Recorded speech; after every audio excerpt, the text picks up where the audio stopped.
할렐루야. 네, 오늘도 좋은 날입니다. 우리는 하나님의 동역자요, 또 하나님의 귀한 일꾼인 줄 믿습니다. 자, 우리는 계속 지금 새벽 예배에 우리 정상적인 우리 믿음의 생활은 어떠한 것인가, 거기에 대한 말씀을 나누고 있습니다. 특별히 우리가 올바른 신앙생활을 하려면 세 가지 단어에 좀 기억이 있어야 되지 않아? 첫 번째는 계시라는 단어, 두 번째는 믿음이라는 단어, 세 번째는 이제 헌신이라는 그런 단어가 중요합니다.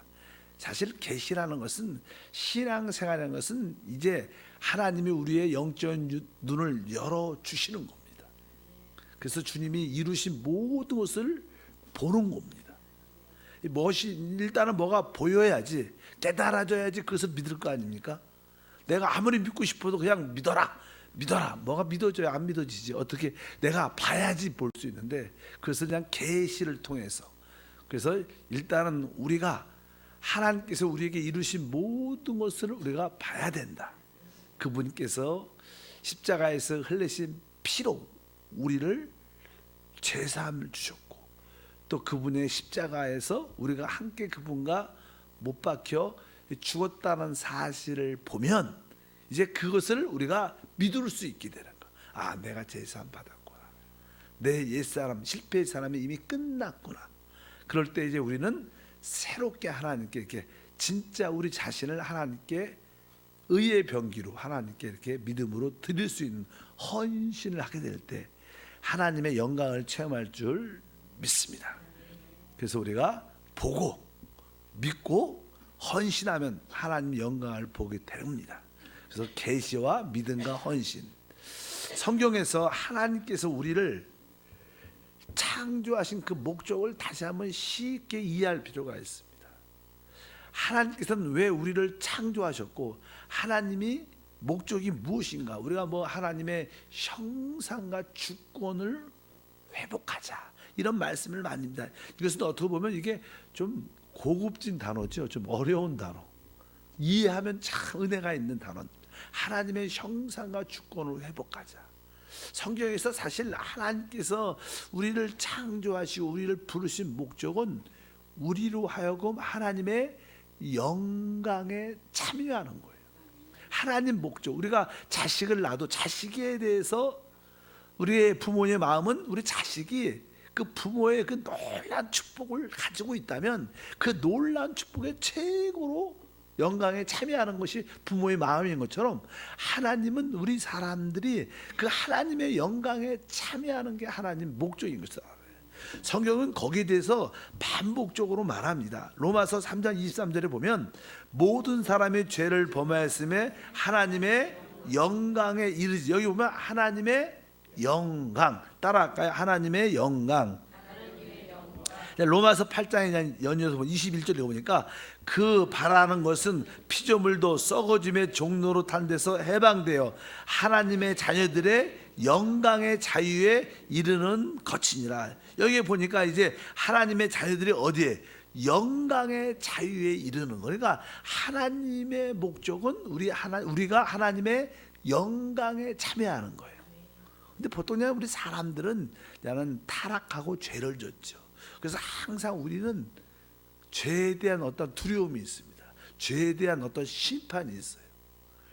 근데 사실 우리는 죄에 대한 심판에 대한 두려움, 죄에서 벗어나는 것이 우리의 목표, 이런 생각을 많이 갖지만 하나님 목표는 뭐예요?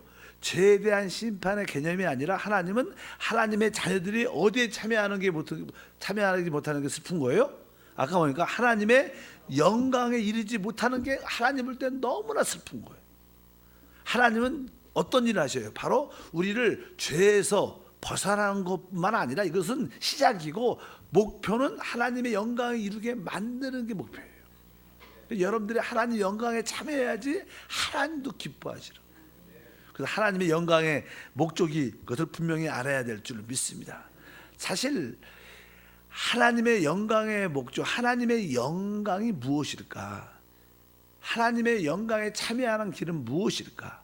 그것은 다른 게 아닙니다. 우리 하나님에게는 이 우주 안에서 그분에게는 홀로 하나이신 독생자를 갖고 계셨어요. 성경은 그런 말씀이 기록되어 있죠. 예를 들어서 뭐 아까 로마서 8장 16절부터도 같은 말이지만 읽어보면 성령이 친히 우리의 영과 더불어 우리가 하나님의 자녀인 것을 증언하시나니 자녀이면 또한 상속자 곧 하나님의 상속자여 그리스도와 함께한 상속자니 우리가 그와 함께 영광을 받기 위하여 고난도 함께 받아야 할 것이니라. 생각하던대 현재의 고난은 장차 우리에게 나타날 영광과 비교할 수 없도다. 그러니까 아까 하나님의 목적은 우리가 하나님의 영광에 참여하는 것이다. 그러니까 우리는 진짜 축복받은 사람입니다. 결국 우리가 하나님의 영광을 다 소유하게 될 줄 믿습니다. 근데 하나님의 영광에 참여하는 길은 사실 원래는 우리 하나님의 그런 독생자 아들 몇 개 없었는데 하나님의 꿈은 그 한 아들로 만족하는 게 아니라 하나님의 마음에는 많은 아들들을 갖는 게 하나님의 꿈이었어요. 우리 김남시 목사님도 오늘 사회 보셨지만 아들이 둘이에요. 둘. 하나 있을 때하고 둘일 때하고 느낌이 달라요. 또 셋이 있으면 그 다양함과 풍성함, 또 부모의 그 애를 낳기가 힘들어서 그렇지 나면요 둘도 작고 셋도 작고 넷을 낳아도 많지 않은 것 같아요. 크면 뭐 그렇죠. 실제로 그렇습니다. 이 자녀들에게는 하나님께는 영광입니다. 그래서 하나님은 많은 하나님의 아들들을 갖기를 원하셨는데 하나님의 아들을 어떻게 가질 수 있는가? 아들을 낳는 것은 다른 게 아니라 아들을 낳아야지만 자기 아들이 돼요. 우리 하나님께서는 맏아들이 있으셨지만 이제 그분이 또 하나님의 놀라운 죽음과 부활의 생명의 역사를 통해서 또 거듭나게 하사 많은 아들들을 갖게 된 줄 믿습니다. 그래서 성경에 보면 이제 맏아들 이런 단어들도 기록되어 있어요. 아까 읽어봤지만 29절과 3절 읽으면 하나님이 미리 아신 자들을 또한 그 아들의 형상을 본받게 하기 위하여 미리 정하셨으니 이는 그로 많은 형제 중에서 맏아들이 되게 하려 하심이라. 또 미리 정하신 그들을 또한 부르시고 부르신 그들을 또한 의롭다 하시고 의롭다 하신 그들을 또한 영화롭게 하셨느니라. 여기 우리 하나님은 처음에 독생자 아들을 갖고 계셨지만 그 다음부터는 뭐예요? 많은 십자가의 죽음과 부활을 통하여 많은 아들들을. 그래서 예수님은 바로 우리가 볼 때는 뭐예요? 우리의 형제, 큰 형님이라 그러죠. 형님. 영적으로 볼 때. 그리고 하나님 볼 때는 바로 우리들은 뭐예요? 바로 하나님의 많은 아들들이고 그 아버지 입장에서 볼 때는 예수님은 죽으시고 부활하셔서 맏아들이 되셨고 그를 영접한 우리 모두들은 뭐예요? 하나님의 많은 아들들이 된 줄 믿습니다. 그래서 지금 우리 하나님은 많은 아들들을 갖고 계시고 우리를 이제 의롭다 하셨고 우리를 성숙시키시고 결국 하나님 영광에 참여하는 최고의 복을 주실 것이다. 그래서 성경의 개념을 쭉 보면 처음에 우리 하나님은 맏아들을 갖고 계시는데 지금은 많은 아들들을 갖고 계신다. 그래서 우리 모두는 바로 예수님이 우리의 첫 번째 뭐예요? 형제, 첫 번째 형님이라는 단어가 좀 이상하지만 그리고 우리는 많은 아들들이다. 실제로 왜? 그래서 똑같은 생명을 갖고 있다는 거예요. 아버지의 생명을 갖고 다 태어났다는 거예요. 그래서 우리는 우주를 상속받는 최고의 영광에 참여하는 놀라운 축복이 함께할 줄 믿습니다. 요한복음 1장 14절로 그런 말씀이 기록되어 있죠. 말씀이 육신이 된 우리 가운데 거하심에 우리가 그의 영광을 보니 아버지의 독생자의 영광이요 은혜와 진리가 충만하더라. 이제 우리 주님은 바로 맏아들이신 그분이 이 땅에 육신으로 오셨어요. 그래서 십자가의 죽음과 부활을 통하여 우리에게 구원의 놀라운 역사가 함께할 줄 믿습니다. 그래서 다시 한번 8장 29절 하나님이 미리 아신 자들을 또한 그 아들의 형상을 본받게 하기 위하여 미리 정하셨으니 이는 그로 많은 형제 중에서 맏아들이 되게 하려 하십니다.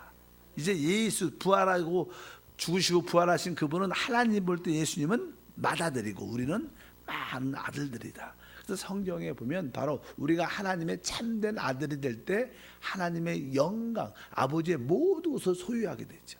그래서 우리에게는 사실 뭐 그리스도 안에 있는 그 오직 능력을 늘 말하지. 우리가 우리는 그런 영광에 참여할 수 있는 오직 능력도 가지고 있다는 거예요. 여러분들이 날마다 기도하면서 그 창조의 능력을 사용해야 돼요. 없는 것이 있으면 여러분들 입으로 선포해야 돼요. 건강이 생겨라, 나에게 지혜가 생겨라.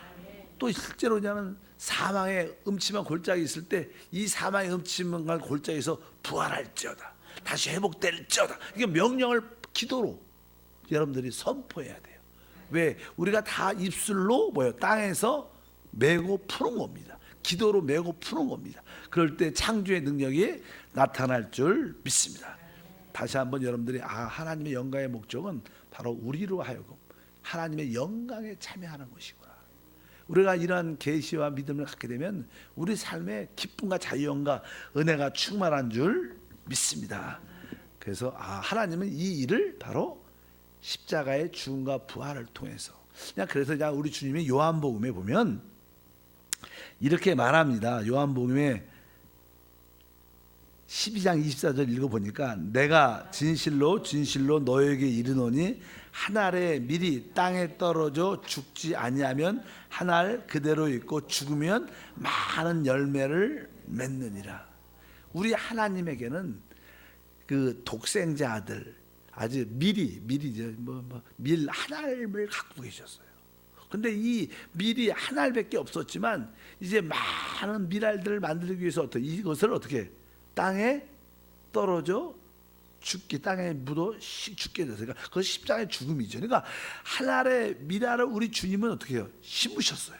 하나님은 심으신 결과 똑같은 많은 밀알이 이렇게 생기잖아요. 보통 우리가 한 알을 심으면 벼도 그렇고 밀도 그렇고 많이 적어도 30배, 60배, 100배 이렇게 한번 심어주면 이렇게 한 알이 땅에 떨어져서 많이 열매가 맺잖아요. 그런 것처럼 바로 한 알의 그 밀의 생명이 많은 동일한 밀들을 많이 갖게 된 것처럼 하나님은 많은 아들들을 갖게 된다. 여러분도 영적인 믿음의 생활도 마찬가지입니다. 여러분들이 무엇인가 부활의 풍성함을 가지려면 여러분이 가지고 있는 그 한 알밖에 없는 귀한 것이 무엇인지 모르겠지만 그게 건강이 될 수도 있고 물질이 될 수도 있고 사랑이 될 수도 있고 자기의 기업이 될 수도 있고 자기의 직장이 될 수도 있고 그런 것들을 진짜 하나님 앞에서 이렇게 심어야 돼요. 심어야 거기에 30배, 60배, 100배가 있어요. 이건 안 심고 이것만 다 십시오. 이렇게 하면 안 생깁니다. 왜?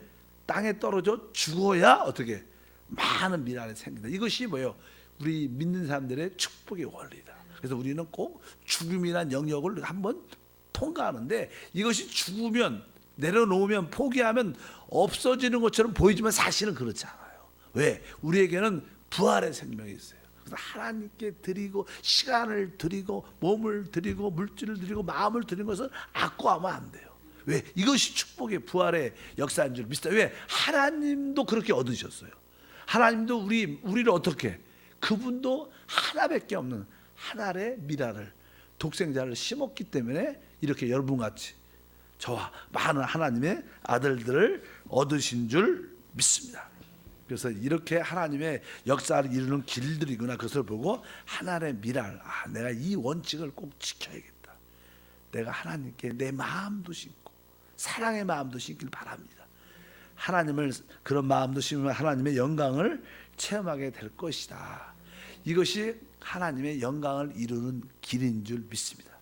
하나님이 사람을 이렇게 창조했을 때 그 아담에게 하나님의 영광에 참여하는 길을 줬는데 사실 하나님의 영광에 참여한다는 것은 하나님을 얻는 거예요. 그래서 에덴 동산에 하나님께서 말씀하셨죠. 특별히 많은 나무가 있었지만 가장 눈에 잘 보이는 동산 중앙에 생명나무와 선악을 알게 하는 나무가 있었는데 우리 주님께서 말하죠. 이제 선악을 알게 하는 나무는 먹지 말라. 먹으면 죽을 것이다. 다른 의미로 생명나무를 하나님은 진짜 먹기를 원하셨어요. 왜? 하나님의 만약에 그 아담이 그 생명나무, 그 생명은 뭐예요? 바로 우리 하나님의 생명입니다. 그렇기 때문에 그 생명나무를 먹었다면 우리는 진정한 참된 축복을 누릴 수 있었을 거예요. 그런데 이제 그 마귀의 미혹에 따라 아담과 하와가 이제 선악을 알게 하는 것을 먹었죠. 항상 우리가 성경에 말하는 생명나무와 선악을 알게 하는 지식나무라고 그래요. 지식나무. 지식은 그래서 이게 생명나무는 항상 의지라는 표현을 많이 해요. 의지.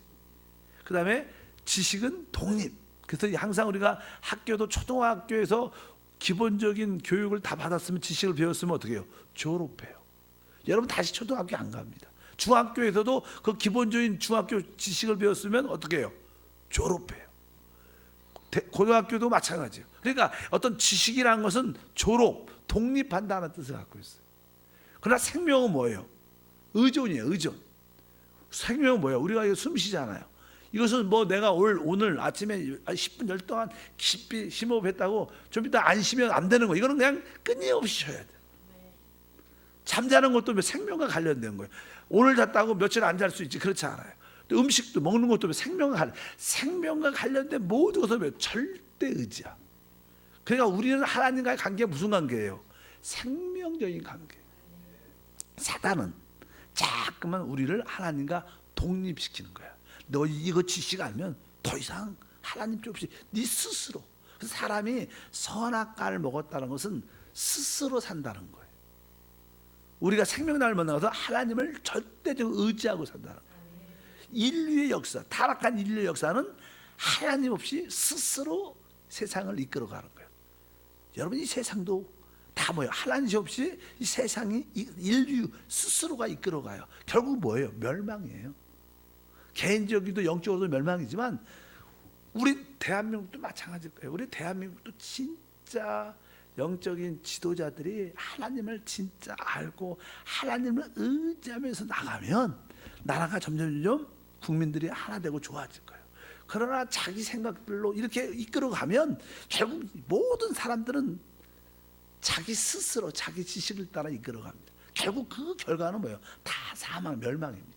이 세상은 하나님 없이 인간 스스로의 선택을 따라 가고 있어요. 근데 마지막은 그래서 멸망이죠. 지금은 뭐 정말 그런 얘기가 당연하게 오는 것인데 우리는 항상 생명나무의 기본적인 원칙을 가져야 된다. 하나님의 생명을 갖고 생명을 따라 살 때만이 진정한 하나님의 영광과 축복에 참여할 수 있는 줄 믿습니다. 그래서 우리 하나님은 이게 뭐죠? 생명나무이신데 우리 예수님은 조금 또 그런 의미에서 보면 열매죠. 열매. 생명나무의 열매를 먹는. 우리가 그리스도를 이렇게 받아들인다는 것은 하나님을 받아들인다는 것입니다. 그리스도는 생명이기 때문에 여러분 모두가 그러한 은혜의 역사에 참여하시길 바랍니다. 하나님께서 우리에게 주신 최고의 축복이 뭐냐? 바로 생명이라는 거예요. 영생이라는 겁니다. 그러니까 하나님의 목적은 바로 우리에게 하나님의 그 생명, 영생을 줘서 하나님의 영광에 참여하는 거예요. 그러니까 우리가 주 예수를 믿는 그 순간 그 하나님의 생명을 드디어 어떻게 돼요? 소유하게 됐어요. 믿으시면 아멘. 그래서 예수를 영접하는 것은 그건 뭐예요? 하나님의 자녀가 되는 것이고 하나님의 아들이 되는 거예요. 하나님의 아들이 되는 것은 바로 우리 안에 하나님의 생명 그리스도 성령을 얻은 거예요. 그러니까 우리는 우리 안에 영접된 하나님 그리스도 성령 생명에 대한 인식이 많아야 되고 그것을 따라 사는 게 신앙생활이에요. 어떤 종교적인 형식 의식을 따라 사는 게 아닙니다. 그건 중요하지. 그건 다 지식들 형식적인 거예요. 그래서 사람을 폼나게 날 수 있어도 살리지 못해요. 살리는 것은 바로 우리 안에 영접된 그리스도, 내 안에 계신 내주하는 그리스도, 그분이 생명, 성령이시구나. 항상 그분과 절대적인 의지로 관계가 돼 있어야 돼. 무엇을 해도 내 안에 계신 그분을 바라보고 그분을 통해서 그분과 함께 항상 그 인식이 점점 신앙이 깊어지면 믿음이 좋은 거예요. 사실은 여러분들이 내 안에 계신 주님을 잃어버리지 않으면, 우리 보통 바쁘면 또 이렇게 자기의 어떤 기분이 안 좋다, 화가 난다, 그럴 때 너무 좋다, 너무 좋을 때도 내 안에 계신 주님을 잃어버리고요. 너무 슬플 때도 자기만 보니까 그것도 잃어버리고, 너무 바빠도 어떻게 해요? 주님을 잃어버려. 그러니까 항상 영어 안에서 깨어 있어요. 그럴 때마다 하나님의 생명을 누리게 되고, 사실 그 하나님의 생명을 누릴 때 우리는 하나님의 영광을 체험하게 돼요. 은혜와 축복도 우리 가운데 함께 할 줄 믿습니다. 하나님의 목적은 여러분과 제가 어디에? 하나님의 영광에 참여하는 것이 하나님의 진짜 목적입니다. 우리가 그 하나님의 영광에 참여할 수 있어요. 우리가 종종 이 우주가 얼마나 은혜가 많습니까? 그래도 이 우주 안에 어둠과 혼돈밖에 없어요. 뭐 빅뱅 막 이런 얘기 많이 해요. 블랙홀. 아름다운 게 아니야 그런 것들이요. 근데 진짜 우리가 하나님의 영광에 다 참여하게 될 때 이 우주도 아름답게 회복될 겁니다.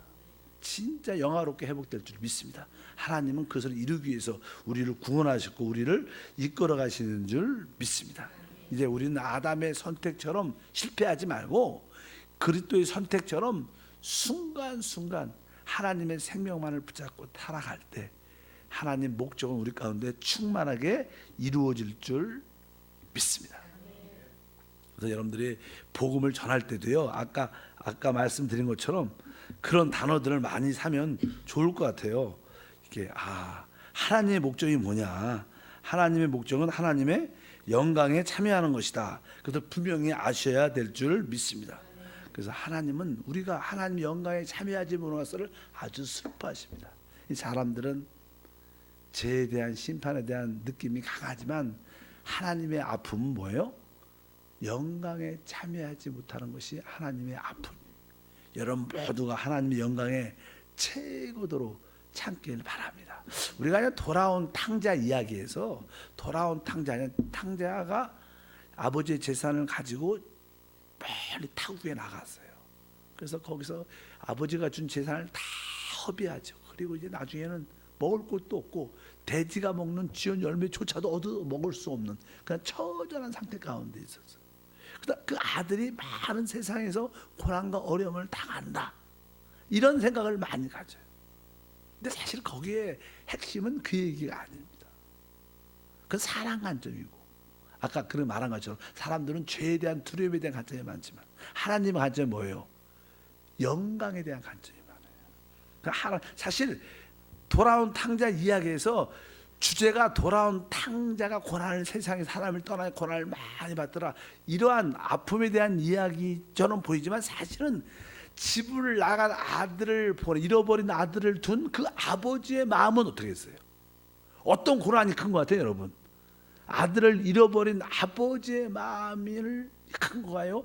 세상에서 아버지 떠나고 고난받은 고난이 큰 거예요? 우리는 내 거밖에 생각을 안 해요. 내가 고난받는 거. 그러나 하나님 아버지의 마음이 아들이 집을 나간 그날부터 문 밖에서 기다리는 아버지의 그 아들을 기다리는 마음이 훨씬 큰 거예요.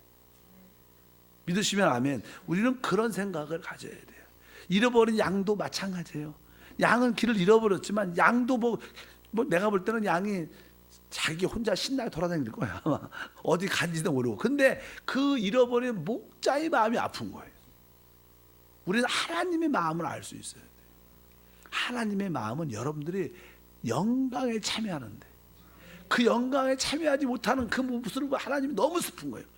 그 여러분들이 그 하나님의 그 영광을 누리는, 회복하는 믿음의 모습이 함께 할 줄 믿습니다. 바로 그 영광은 하나님의 생명 안에 있어요. 그래서 우리 모두가 그 생명을, 영생을 소유했어요. 이제 그 생명을 따라 살 때마다 하나님도 영광을 받아들이시고 우리도 그 영화로움에 참여하는 최고의 삶이 될 줄 믿습니다. 우리의 하나님을 향한, 또 우리를 향한 하나님의 목적은 이루어집니다. 그것은 영광에 참여하는 것이다. 근데 여러분들의 그 영광에 참여해서 지금 이렇게 좀 변화되고 성숙 가운데, 가정 가운데 있습니다. 여러분 모두가 그런 은혜가 함께 할 줄 믿습니다. 마지막으로 길지만 한번 읽어보면 11에서 2장 10절, 그러므로 만물이 그를 위하고 또한 그로 말미암은 이가 많은 아들들을 이끌어 영광에 들어가게 하신 이래. 여기 보면 많은 아들들을 이끌어, 그리스도의 죽음을 통하여 진짜 하나님은 많은 아들들을 얻으셨어. 그 많은 아들들을 이끌어 어떻게 해요? 영광에 들어가게 하신 이래. 바로 우리 하나님께서는 바로 우리를 하나님의 그 영광에 참여하는 것이 하나님의 뜻이고 그것이 이루어진 줄 믿습니다. 이제 그 영광을 뭐 죽어서만 가는 게 아니라 우리 안에서 그 생명을 따라 살 때 그 영광에 참여하는 축복을 누리게 될 것을 확신합니다. 로마서 8장 3절 다시 한번 읽으면 또 미리 정하신 그들을 또한 부르시고 부르신 그들을 또한 의롭다 하시고 의롭다 하신 그들을 또한 영화롭게 하셨느니라. 하나님이 여러분을 이제 어떻게 부르셨어요. 그리고 주 예수로 말미암아 여러분을 지금 의롭게 하셨죠. 그리고 결국 뒤에 보니까 뭐예요? 여러분을 영화롭게 영광에 참여하도록 지금 하나님이 역사하고 계시다. 그래서 우리는 우리 안에서부터 그 하나님의 영광을 누리시길 주님을 축복합니다. 하나님 감사합니다. 다시 한번 올바른 신앙생활을 하기 위해서 영적인 눈이 열려 계시를 통하여 우리의 하나님의 이루신 것을 보게 하시고 그것을 믿게 하시고 이제 우리가 기쁨으로 우리의 모든 온 존재를 하나님께 드리는 영광에 참여하는 삶을 살게 도와 주옵소서. 너무 죄에 대한 안타까움보다 영광을 누리지 못하는 하나님의 안타까운 마음을 보게 도와주셔서 하나님을 향해 달려가는 믿음의 사람 될 줄 믿습니다. 주 예수 이름으로 기도함나이다. 아멘.